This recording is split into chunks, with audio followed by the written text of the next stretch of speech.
Je m'appelle Claire, j'ai 52 ans, je suis née à Paris et je n'ai jamais vécu ailleurs. J'ai grandi dans une famille de fonctionnaires, avec cette idée bien française que la justice sociale n'est pas un slogan, mais un devoir. Pendant des années, j'ai été de celles qui signaient des tribunes, qui défilaient le dimanche après-midi, pancarte à la main, convaincue que l'humanité se mesurait à la façon dont on accueille les plus faibles. Les migrants faisaient partie de cette vision du monde. Des hommes et des femmes fuyant la guerre, la misère, le chaos. Comment ne pas les défendre? Je corrigeais mes amis quand ils parlaient d'insécurité. Je soupirais quand on évoquait certains quartiers. Ce sont des fantasmes, disais-je. La peur est entretenue politiquement. Mon mari, avant de devenir mon ex-mari, levait les yeux au ciel. Il disait que je confondais principe et réalité. Je répondais que c'était justement parce que trop de gens confondaient les deux que la France devenait dure, égoïste, frileuse. J'étais sûre de moi. Trop sûre. Après le divorce, tout s'est effondré d'un coup. 23 ans de mariage, une séparation propre, presque polie, mais un choc financier brutal. L'appartement du 11e arrondissement était à vendre, mes revenus avaient fondu, et à 52 ans, on ne recommence pas une vie comme à 30. J'ai cherché un logement en me répétant que ce ne serait que temporaire. 1 an, peut-être 2, le temps de me retourner. Quand l'agent immobilier m'a parlé d'un appartement abordable dans le nord de Paris, j'ai hésité une seconde. Puis j'ai souri. Ce quartier, je le connaissais de loin. C'était précisément le genre d'endroit que je défendais dans les débats. Mixité, diversité, réalité populaire. J'y ai vu une forme de cohérence morale. Comment continuer à parler d'accueil, de solidarité, si je refusais moi-même d'y vivre? Le jour de la signature du bail, je me suis presque sentie fière. Comme si je faisais enfin correspondre mes convictions à ma vie. Je ne savais pas encore que cette décision allait fissurer, lentement mais profondément, tout ce en quoi j'avais cru pendant des décennies. L'immeuble se trouvait au bout d'une rue étroite, coincé entre un boulevard bruyant et une enfilade de commerces aux rideaux métalliques cabossés. Une boucherie halal, un téléphone relais, un café aux vitres opaques où les hommes fumaient dès le matin. L'agent immobilier parlait vite, comme s'il avait peur que je change d'avis si je regardais trop longtemps autour de moi. Le quartier est vivant, répétait-il, avec ce sourire professionnel qui ne disait rien. J'ai hoché la tête. Vivant, ce n'était pas un mensonge. Bruyant non plus. L'appartement était petit, mais propre. Un 2 pièces au 3e étage, sans ascenseur, parquet ancien, murs repeints à la va-vite. En ouvrant les fenêtres, j'ai entendu des voix monter de la rue, des rires, une musique lointaine mêlée au klaxon. J'ai pensé que ce serait supportable. Après tout, Paris n'a jamais été silencieuse. Je me suis surprise à me répéter mes propres arguments, ceux que j'avais utilisés tant de fois contre les autres. Il faut sortir de sa zone de confort, accepter la réalité sociale, ne pas avoir peur de l'autre. Les premiers jours, je me suis appliquée à être irréprochable, souriante, polie, presque démonstrative. Je disais bonjour à tout le monde dans l'escalier. Je tenais la porte. Je me forçais à descendre les poubelles à des heures visibles, comme pour montrer que j'étais là, que je faisais partie du décor. Certains me regardaient sans répondre. D'autres murmuraient quelque chose que je ne comprenais pas. J'ai mis cela sur le compte des habitudes, des différences culturelles. Je me suis même surprise à me défendre intérieurement contre un malaise diffus. « Tu exagères ?» me disais-je. « Tu projettes. » La nuit, en revanche, était plus difficile. Les murs semblaient fins comme du papier. Les pas résonnaient dans la cage d'escalier à toute heure. Des portes claquaient, des voix éclataient sans prévenir. À 2 heures du matin, un éclat de rire pouvait me tirer du sommeil. À 4 heures, Une dispute en bas de l'immeuble faisait vibrer les vitres. Je me rendormais mal, le cœur trop rapide, mais au matin je minimisais tout. Ce n'est que le temps de s'habituer. C'est provisoire. Je continuais à travailler, à voir mes amis dans d'autres quartiers. Quand je racontais où j'habitais, il y avait toujours ce silence gêné, suivi d'un « Ah, d'accord ». Je souriais, un peu trop. « C'est temporaire », disais-je. Et aussitôt, comme pour me justifier moralement, « Et puis c'est important de ne pas fuir ». Certains hochèrent la tête, d'autres changeaient de sujet. Au fond de moi, pourtant, quelque chose s'installait lentement. Une tension sourde. Une vigilance constante. Je faisais attention à la façon dont je m'habillais, aux heures auxquelles je sortais. Moi qui n'avais jamais réfléchi à ces détails, je calculais désormais. Je rentrais plus tôt. Je marchais plus vite. Je serrais mes clés entre mes doigts en montant l'escalier. Et chaque fois que cette pensée me traversait l'esprit, « Tu n'es pas à l'aise », je la chassais aussitôt, comme une trahison de mes propres convictions.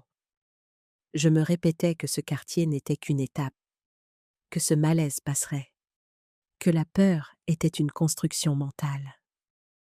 Je ne savais pas encore que ce sentiment diffus n'était pas une idée, ni un préjugé, mais le début d'un basculement que je n'avais pas voulu voir. Au début, tout semblait presque insignifiant. Des détails que l'on balaie d'un revers de main quand on ne veut surtout pas remettre en question ses choix. Des choses normales, me disais-je. Le genre de petites gênes que l'on accepte quand on vit en ville, encore plus dans un quartier populaire. Pourtant, rétrospectivement, tout était déjà là. Les hommes du logement voisin étaient arrivés sans bruit, puis de plus en plus nombreux. Au départ, j'en avais compté 3, puis 5, puis 7. Ils entraient et sortaient à toute heure, sans jamais dire bonjour. Pas un regard franc, pas un signe de tête. Juste ces regards appuyés, lents, qui s'attardaient un peu trop longtemps sur moi, comme si j'étais un objet déplacé dans leur champ de vision. Je sentais leur présence avant même de les voir, à cause de l'odeur persistante de tabac froid, de nourriture épicée et de sueur qui stagnait dans la cage d'escalier. Rapidement, les parties communes ont changé. Des canettes vides sont apparues sur les marches. Des mégots écrasés dans les pots de fleurs. Une fois, j'ai trouvé un sac poubelle éventré devant ma porte, laissant couler un liquide sombre et collant sur le carrelage. J'ai nettoyé sans rien dire. J'ai pensé à un accident. Toujours cette volonté de ne pas interpréter. Le bruit, surtout, s'est installé comme une présence constante. Des éclats de voix en pleine nuit, des rires grossiers, des disputes qui montaient, sans prévenir, dans une langue que je ne comprenais pas. Les murs vibraient. Mon corps se tendait malgré moi. J'ai commencé à dormir mal, à me réveiller en sursaut, le cœur battant trop vite. Le matin, je me forçais à rationaliser. Ils vivent différemment. Tu dois t'adapter. Un soir, en rentrant du travail, j'ai croisé 2 d'entre eux dans l'escalier. L'un a sifflé. L'autre a murmuré quelque chose, suivi d'un rire gras. J'ai senti mon visage se figer. Je n'ai pas répondu. Je me suis enfermée chez moi, les mains tremblantes. C'était la première fois depuis des années que je ressentais cette vieille peur, celle que je connaissais adolescente, quand on apprend trop tôt ce que signifie être une femme seule. J'ai essayé d'en parler à une voisine du dessus, une femme âgée qui vivait là depuis 30 ans. Elle a baissé la voix immédiatement. « Ne faites pas de vagues !» m'a-t-elle dit. « Ils sont comme ça. » Dans son regard, il n'y avait ni haine ni colère, juste de la résignation. Cela m'a glacée plus que tout le reste. Les soirs suivants, j'ai commencé à modifier mes habitudes sans même m'en rendre compte. Je changeais de trottoir. J'attendais que la cage d'escalier soit vide avant de sortir. Je ne portais plus certaines robes. J'évitais le regard des hommes attroupés devant l'immeuble, qui semblaient occuper l'espace comme s'il leur appartenait. Ils parlaient fort, crachaient au sol, riaient en me voyant passer, parfois trop près, volontairement. Un dimanche matin, j'ai découvert des traces d'urine dans le hall. Personne n'avait jugé utile de nettoyer. L'odeur était insoutenable. J'ai compris à ce moment-là que ce n'était plus seulement une question de nuisance. C'était une prise de territoire. Une façon de dire « ici, nous faisons ce que nous voulons ». Et moi, dans ce décor, je n'étais plus une citoyenne, encore moins une voisine. J'étais une femme seule, visible, vulnérable. Une présence tolérée, mais jamais respectée. Ce jour-là, quelque chose s'est fissuré en moi. Non pas mes valeurs, mais l'illusion que la bonne volonté suffisait face à l'impunité. C'est arrivé un soir banal, sans musique dramatique, ni avertissement clair. Comme arrivent les choses qui changent une vie. Il devait être un peu plus de 22 heures. J'avais passé la soirée à travailler, fatiguée, l'esprit encore occupé par des chiffres et des dossiers. En descendant les poubelles, je n'ai pas réfléchi. J'ai pris mon sac, mes clés, et je suis sortie comme je l'avais fait des dizaines de fois auparavant. En ouvrant la porte de l'immeuble, j'ai compris immédiatement que quelque chose n'allait pas. Ils étaient là. 4, peut-être 5. Assis sur les marches, debout contre les murs, occupant l'espace sans parler fort, comme s'ils n'avaient pas besoin de bruit pour exister. L'air était lourd, chargé d'alcool et de fumée. J'ai hésité une fraction de seconde, trop courte pour reculer sans paraître ridicule, trop longue pour passer inaperçue. J'ai avancé. L'un d'eux m'a regardé de haut en bas, lentement, sans aucune gêne. Un autre a souri. Pas un sourire aimable, mais quelque chose de paresseux, de sûr de lui. J'ai senti mon ventre se nouer.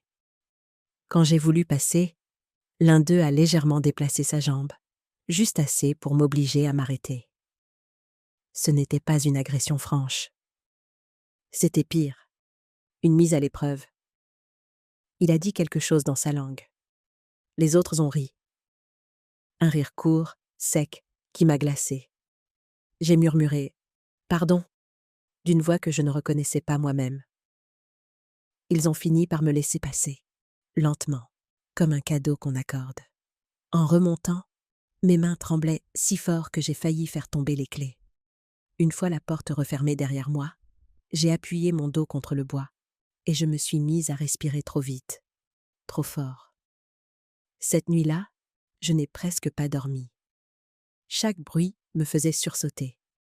Des pas dans l'escalier, des voix étouffées, des rires, encore. Je me suis rendu compte que je calculais mentalement la distance entre mon lit et la porte, comme si cela pouvait servir à quelque chose. Je me sentais ridicule et honteuse de cette peur. Moi qui avais tant parlé de fantasmes, de peurs irrationnelles. Moi qui avais expliqué aux autres que le danger était exagéré. Le lendemain, j'ai tenté de me raisonner. Il n'avait rien fait de grave. Pas de coups, pas de menaces explicites, seulement une domination silencieuse. Mais c'est précisément cela qui m'a le plus marqué. Le sentiment qu'il savait que personne ne viendrait. Que ma peur n'avait pas de témoin, pas de statut, pas de valeur. Les jours suivants, leur comportement a changé. Ou peut-être est-ce moi qui ne pouvais plus ne pas le voir. Les regards sont devenus plus insistants, les commentaires plus audibles. Une fois, en rentrant, j'ai trouvé un chewing-gum collé sur ma boîte aux lettres. Une autre fois, des coups de pied ont résonné contre ma porte, suivis de rires et de pas qui s'éloignaient en courant. Je n'étais plus seulement mal à l'aise. J'étais surveillée, observée, testée. Et ce qui me terrifiait le plus, ce n'était pas eux. C'était la certitude que, dans ce quartier, dans cette cage d'escalier, ma parole pèserait moins lourd que leur présence. Cette nuit-là, pour la première fois, j'ai compris que je ne vivais plus chez moi. J'y survivais. J'ai appelé la police un mardi soir, après une nouvelle nuit presque blanche. Il était un peu plus de 2 heures du matin quand les cris ont recommencé.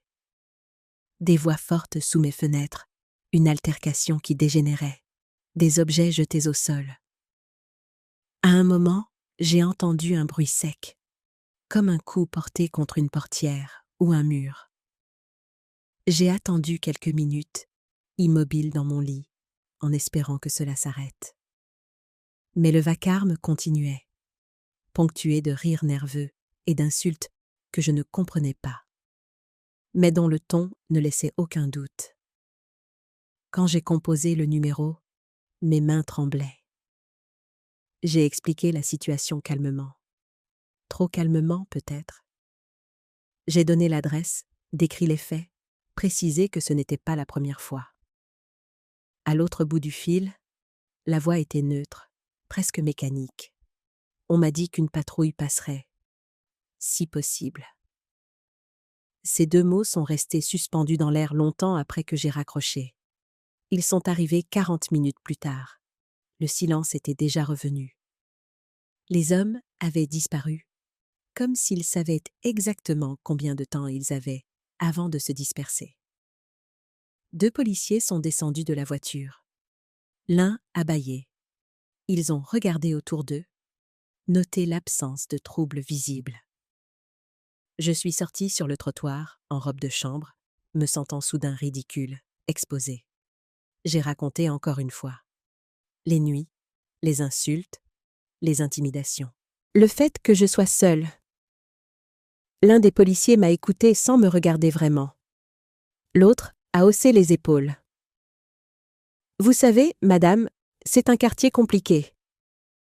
Cette phrase, je l'avais déjà entendue. Elle sonnait comme une excuse prête à l'emploi.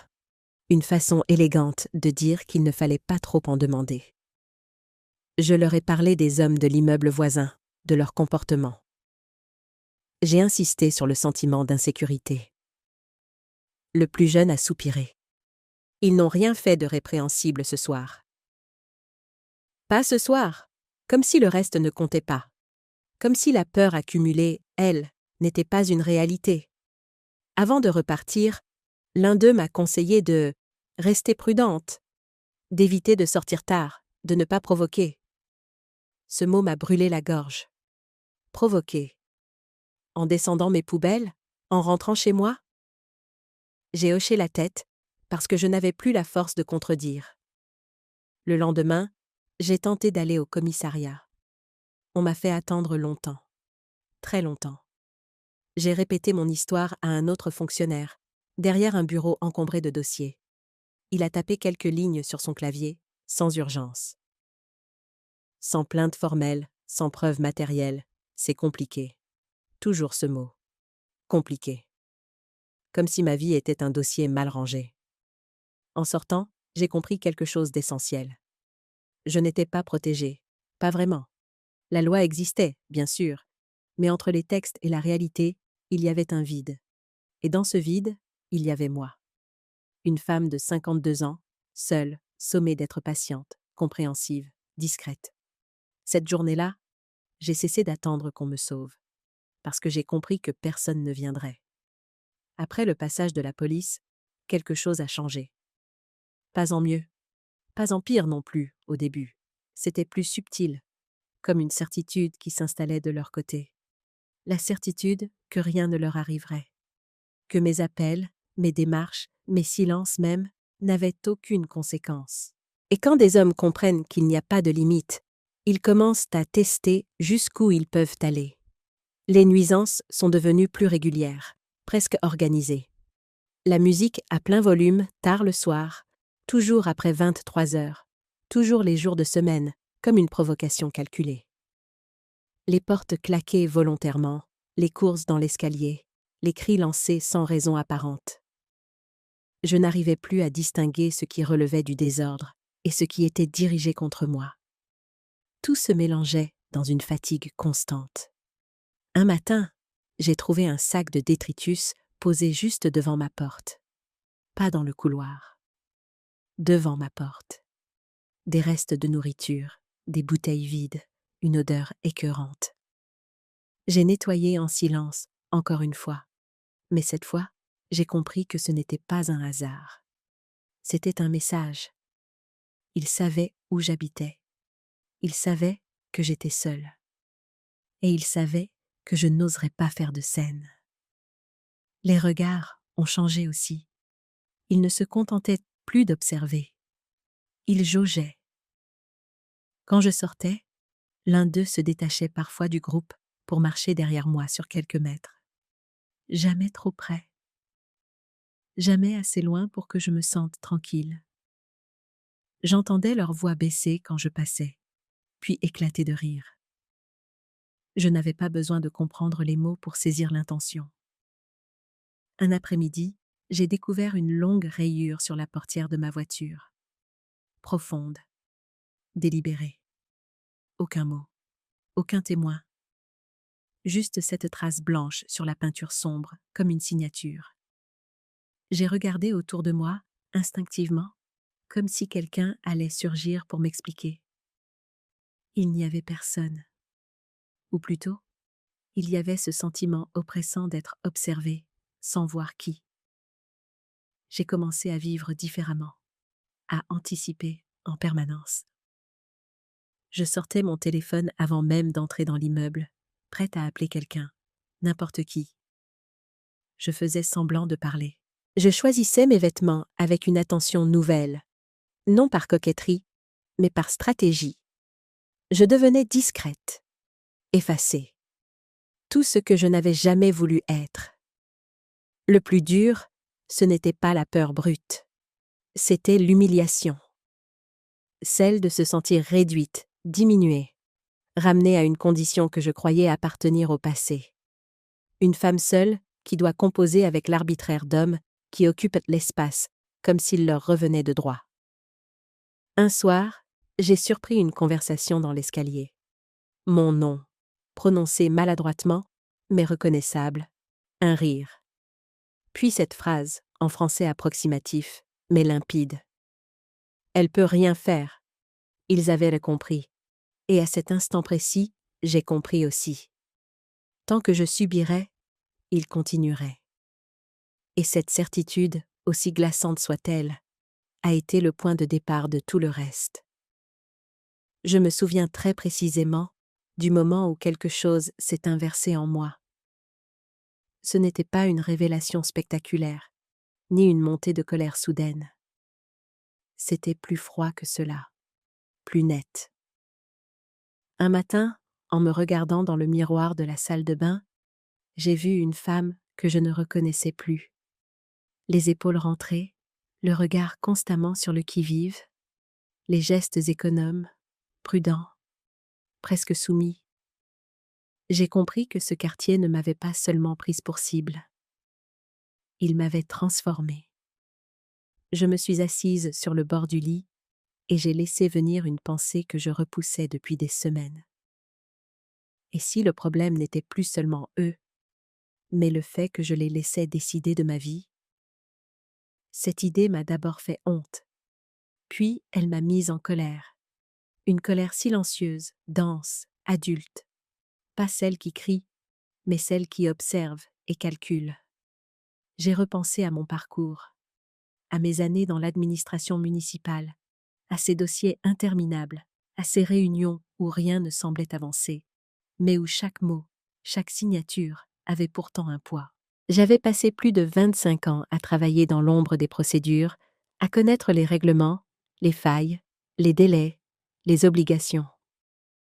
Et voilà que je les avais oubliés, comme si cette compétence s'était effacée dès lors que la peur s'était installée. Ce jour-là, j'ai pris une décision simple. Je n'allais plus réagir. J'allais agir. Pas frontalement, pas émotionnellement, pas comme une femme seule qu'on peut intimider, mais comme une citoyenne qui connaît le système et sait s'en servir. J'ai commencé par reprendre le contrôle de petites choses. Je suis sortie sans baisser les yeux. J'ai cessé de modifier mes horaires. J'ai arrêté de faire semblant de téléphoner. Non pas par bravade, mais parce que je refusais désormais de me comporter comme si j'étais en faute. Cette reprise de territoire intérieur a été la plus difficile. Chaque pas me demandait un effort conscient. Ensuite, j'ai observé. Vraiment observé. Les allées et venues. Les heures. Les habitudes. Les visages. J'ai noté mentalement ce qui se répétait, ce qui changeait, ce qui dérapait. Je me suis surprise à redevenir méthodique, presque professionnelle. La peur laissait place à une forme de lucidité tranchante. Un soir, en entendant une nouvelle fois des rires derrière ma porte, je n'ai pas tremblé. J'ai souri. Pas de joie, un sourire sec, intérieur. Parce que j'avais compris une chose essentielle. Leur force venait de mon isolement et de mon silence. Et ces deux éléments, je pouvais les briser. Je n'étais pas une héroïne. Je n'avais aucune envie de l'être. Je voulais simplement récupérer ce qu'on m'avait pris sans demander. Ma tranquillité, ma dignité, mon espace.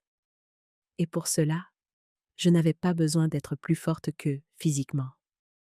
J'avais besoin d'être plus patiente, plus rigoureuse, plus déterminée. Ce jour-là, j'ai cessé d'attendre que la situation s'améliore d'elle-même. J'ai cessé d'espérer une prise de conscience, un miracle, un changement spontané. J'ai accepté une réalité simple et inconfortable. Personne ne viendrait me sauver. Et paradoxalement, cette certitude m'a redonné une puissance que je croyais perdue. Je n'étais plus une femme traquée dans son propre immeuble. J'étais redevenue un problème. Et ils n'avaient encore aucune idée de ce que cela signifiait. Je n'ai rien fait d'illégal. Rien de spectaculaire non plus. J'ai simplement cessé de vivre dans le flou. Un matin, je suis allée acheter un cahier à couverture noire, banal, presque scolaire. Je l'ai posé sur la table de la cuisine et j'ai écrit la date. Puis l'heure. Puis ce que j'avais entendu la nuit précédente. Des faits. Uniquement des faits. Pas de colère. Pas d'interprétation. Juste la réalité, froide, répétitive. Très vite, ce cahier s'est rempli. Les horaires précis des nuisances. Les jours où la musique commençait après 23 heures. Les disputes à 2h45. Les allées et venues incessantes, parfois toutes les 10 minutes. J'ai noté les plaques d'immatriculation des voitures qui s'arrêtaient brièvement devant l'immeuble, moteurs allumés, phares éteints. J'ai noté les sacs échangés à la va-vite. J'ai noté sans chercher à comprendre, sans imaginer, sans extrapoler. Ensuite, j'ai installé des caméras. Pas dans les parties communes, je connaissais trop bien la loi pour commettre une telle erreur, mais à l'intérieur de mon appartement, orientées vers la porte, les fenêtres, les murs mitoyens. Elles enregistraient le bruit, les vibrations, les heures exactes. Chaque nuit, une archive. Chaque incident, une trace. Je me suis surprise à retrouver une forme de calme dans cette routine. Observer au lieu de subir.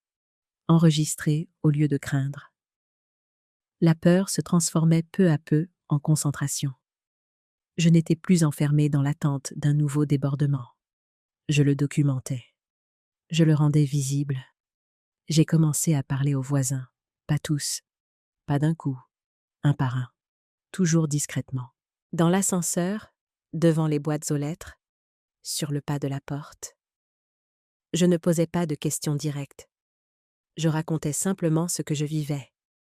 Et très souvent, en face de moi, je voyais les épaules se détendre, les regards s'abaisser, puis les mots sortir. Chez nous aussi, on n'ose plus appeler. Ça fait des mois. La peur était collective, mais silencieuse. Chacun croyait être seul. Certains refusaient de parler. D'autres me demandaient de ne pas les mêler à ça. Je respectais. Je notais seulement les témoignages quand on m'autorisait à le faire. Prénom, étage, date, rien de plus. Je savais que la précision serait mon allié. Plus j'accumulais d'éléments, plus une évidence s'imposait. Ce n'était pas un simple conflit de voisinage. C'était une exploitation systématique du chaos. Trop de personnes dans un appartement trop petit, trop de nuisances répétées, trop d'infractions mineures qui, prises séparément, ne justifiaient rien, mais qui, ensemble, dessinaient un tableau clair. Je n'ai parlé de tout cela à personne de proche. Pas par secret, mais parce que je ne voulais plus d'avis, plus de conseils inutiles, plus de phrases creuses. J'avais choisi une autre voie, celle de la patience et de la méthode. Chaque soir, en refermant mon cahier, je ressentais quelque chose que je n'avais pas ressenti depuis longtemps. Non pas de la vengeance, mais un sentiment de reprise de contrôle. Et je savais que ce dossier, lentement, inexorablement, deviendrait plus fort que leur arrogance. Une fois le dossier suffisamment épais, j'ai changé de rythme. Je n'étais plus dans la collecte, mais dans l'assemblage. J'ai relu chaque note, réécouté chaque enregistrement sonore, recoupé les dates avec une précision presque maniaque. J'avais besoin que tout soit incontestable. Pas une impression, pas une émotion. Un enchaînement clair de faits vérifiables. C'est là que mon ancien métier a repris toute sa place. J'ai commencé par identifier le propriétaire de l'appartement voisin. Une recherche simple, administrative, presque routinière. Un homme âgé, français, vivant en province. L'appartement était censé être loué à 2 personnes. 2, pas 7, pas 10, pas ce va-et-vient permanent qui transformait le palier en zone de non-droit. Rien qu'à ce stade, il y avait une infraction évidente au bail. Je lui ai écrit une première lettre, courtoise, factuelle, sans accusation directe. J'y décrivais les nuisances, la dégradation des parties communes, le nombre excessif d'occupants. J'y joignais quelques éléments. Date, horaire, témoignages anonymisés. Pas de menaces, pas de colère. Juste une réalité qu'il ne pouvait plus ignorer. La réponse est arrivée 2 semaines plus tard. Polie, évasive, il disait ne pas être au courant, promettait de se renseigner. J'ai su alors que je devais aller plus loin. Pas contre lui, mais avec la loi.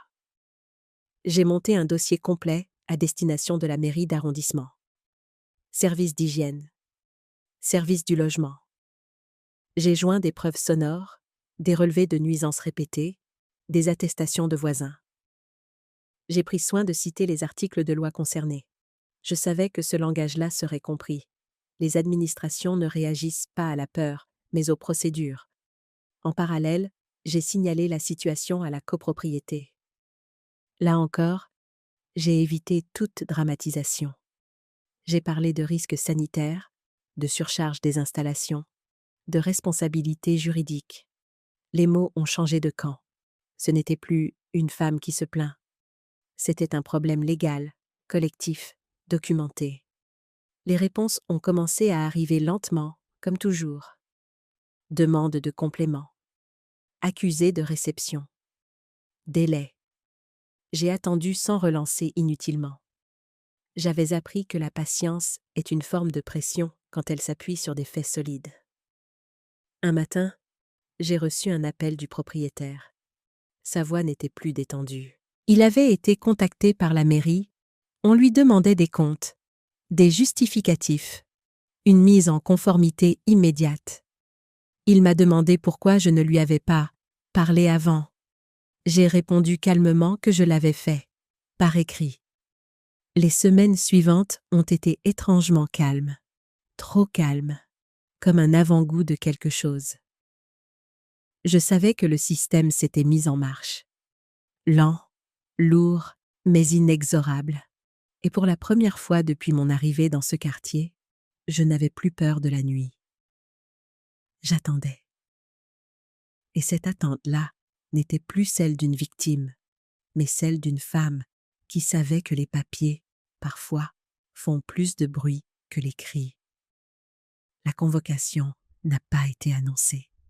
C'est souvent ainsi que les choses sérieuses arrivent, sans prévenir, sans mise en scène. Un mardi matin, vers 10 heures, j'ai entendu des pas inhabituels dans l'escalier. Des pas lourds, mesurés, qui ne ressemblaient ni à ceux des voisins, ni à ceux des hommes d'à côté. J'ai entrouvert ma porte. Dans le couloir se tenaient 2 agents municipaux, un homme et une femme, accompagnés d'un policier. Derrière eux, le propriétaire de l'appartement voisin, pâle, mal à l'aise, visiblement dépassé par ce qu'il découvrait. Ils ont frappé à la porte d'en face. Longtemps. Puis encore. Quand elle s'est enfin ouverte, une odeur âcre s'est répandue dans le couloir. L'intérieur était sombre, encombré, visiblement suroccupé. Des matelas à même le sol, des vêtements entassés, des regards méfiants, hostiles. Les agents ont commencé à poser des questions simples. Combien de personnes vivent ici? Depuis quand? Les réponses se contredisaient. Les voix montaient. Le policier est intervenu, calme mais ferme. Je suis restée chez moi, derrière la porte, sans bruit. J'entendais tout. Les échanges tendus, les protestations, les tentatives d'intimidation qui, pour une fois, ne fonctionnaient pas. Les agents prenaient des notes, photographiaient, constataient. Ils ne discutaient plus de ressentis, mais de faits. Non-conformité, insalubrité, violation du bail, occupation illégale. À un moment, l'un des hommes a crié quelque chose en me désignant du doigt. J'ai reconnu son regard, chargé de colère. Mais cette fois, il n'y avait plus de rire, plus de certitude. Juste une inquiétude mal contenue. Le rapport de force avait changé de camp. La visite a duré longtemps. Très longtemps. Quand la porte s'est finalement refermée, le couloir semblait différent. Plus clair. Plus respirable. Le propriétaire est resté un instant, la tête basse, murmurant des excuses à voix basse aux agents. Il ne m'a pas regardé. Il n'en avait pas besoin. Tout était dit. Les jours suivants ont été chaotiques pour eux. Des allées et venues précipitées. Des sacs entassés à la hâte. Des disputes ouvertes, cette fois audibles pour tout l'immeuble. La police est revenue. Puis les services sociaux. Puis encore la mairie. Chaque passage enlevait un peu plus de leur assurance. Et puis, progressivement, le silence est revenu. Un silence différent. Pas celui, oppressant, qui précède les débordements. Un silence vide. L'appartement s'est vidé. Les pas ont cessé. Les regards ont disparu. Un matin, j'ai réalisé que je n'avais pas sursauté de la nuit. Que je n'avais pas serré mes clés dans l'escalier. Que je respirais normalement. Ils sont partis sans adieu, sans excuse, sans explication. Comme ils étaient venus. Ce jour-là, j'ai compris que la victoire n'avait pas été spectaculaire, ni violente. Elle avait été méthodique, patiente, administrative. Et surtout, irréversible. Les premiers jours, je n'ai pas tout de suite compris ce qui avait changé. Le silence n'arrive jamais d'un coup, surtout quand on a vécu si longtemps dans le bruit. Il s'installe par couches, presque timidement. Une nuit sans musique, une matinée sans cri, une cage d'escalier sans pas précipité. Je continuais à me réveiller en sursaut, par habitude, le cœur battant, avant de réaliser qu'il n'y avait rien. Absolument rien. Le silence était étrange, presque inquiétant au début, comme si mon corps refusait d'y croire. Je restais immobile dans mon lit, à écouter. J'entendais enfin des sons que j'avais oubliés. Le tic-tac de l'horloge, le ronronnement lointain d'une voiture, un oiseau sur le rebord de la fenêtre. Des choses simples, normales. Et pourtant, elles me donnaient envie de pleurer. Dans l'escalier, l'odeur avait changé. Plus de tabac froid, plus d'alcool éventé, plus de déchets abandonnés. Le carrelage était propre. Les murs semblaient ni plus clairs, comme si la lumière osait à nouveau s'y poser. J'ai descendu les poubelles un matin sans réfléchir à l'heure, sans écouter avant d'ouvrir la porte, sans calculer mes gestes. Ce détail m'a frappé comme une révélation. Les voisins aussi ont changé. Les regards se sont redressés. On se disait bonjour plus franchement.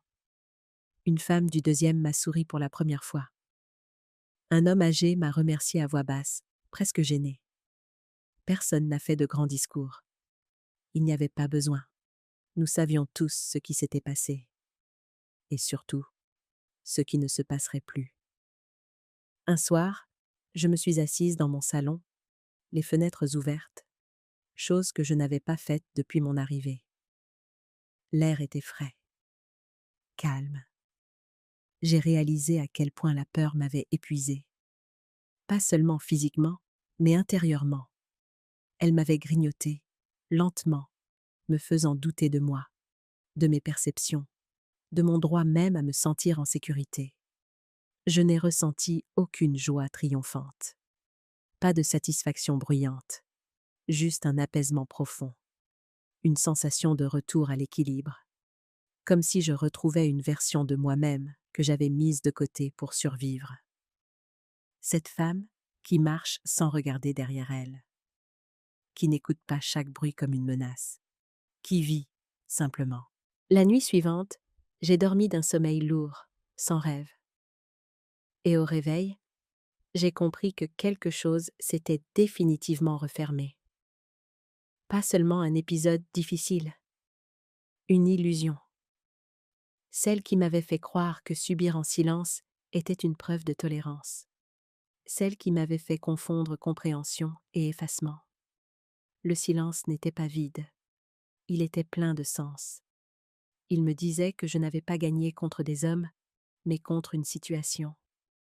Contre l'idée que je devais accepter l'inacceptable. Et dans ce silence retrouvé, j'ai senti une certitude nouvelle s'installer en moi. Je n'avais rien à regretter. Parce que retrouver la paix chez soi n'est jamais une faute. Avec le recul, je sais que ce qui me trouble le plus n'est pas ce qui s'est passé, mais ce que cela a déplacé en moi. Je n'ai pas changé de conviction par colère ou par peur. Je les ai changées par lucidité. C'est plus difficile à admettre. Plus inconfortable aussi. Pendant longtemps, j'ai cru qu'être du bon côté de l'histoire signifiait se taire, supporter, comprendre à sens unique. J'ai confondu la tolérance avec l'effacement de soi. Et j'en ai payé le prix. Je n'ai jamais raconté cette histoire sur les réseaux sociaux. Je n'ai pas écrit de tribune. Je n'ai pas cherché d'applaudissements. Ma victoire n'avait rien de spectaculaire. Elle ne produisait ni slogan ni photo. Elle était intime, presque silencieuse. Elle tenait dans un détail simple. Je pouvais enfin rentrer chez moi sans avoir peur. Et cela, personne n'a le droit de vous l'arracher au nom d'une idée abstraite. Je continue à croire que l'accueil est une valeur.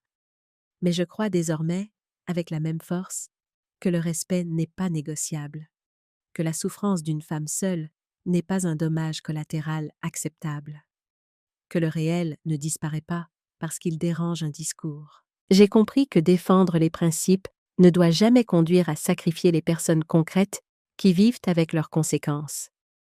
Ce que j'ai fait n'était pas de la vengeance. C'était une réappropriation. De mon espace, de mon droit, de ma dignité. Je n'ai frappé personne. Je n'ai insulté personne. Je n'ai pas cédé à la haine. J'ai utilisé ce que ce pays m'avait donné. Des règles, des lois, des procédures. Et j'ai gagné parce que j'ai refusé de disparaître. Aujourd'hui encore, quand on me parle de fantasmes ou de peurs irrationnelles, je ne me fâche plus, je n'argumente plus. Je regarde simplement la personne en face de moi et je sais qu'elle n'a jamais eu à calculer ses pas dans un escalier, ni à serrer ses clés comme une arme dérisoire. Je sais aussi que mon silence d'autrefois a contribué à ce déni, et je refuse d'y participer à nouveau. Ma victoire, c'est d'avoir compris que l'humanisme ne consiste pas à fermer les yeux. Il commence là où l'on refuse que la compassion serve d'alibi à l'impunité. Il commence quand une femme de 52 ans n'a plus besoin de justifier son droit à la tranquillité. Et si cette histoire dérange, alors peut-être qu'elle devait être racontée. Parce que parfois, gagner, c'est simplement rester debout et dire « Ici, chez moi, cela ne se passera plus ».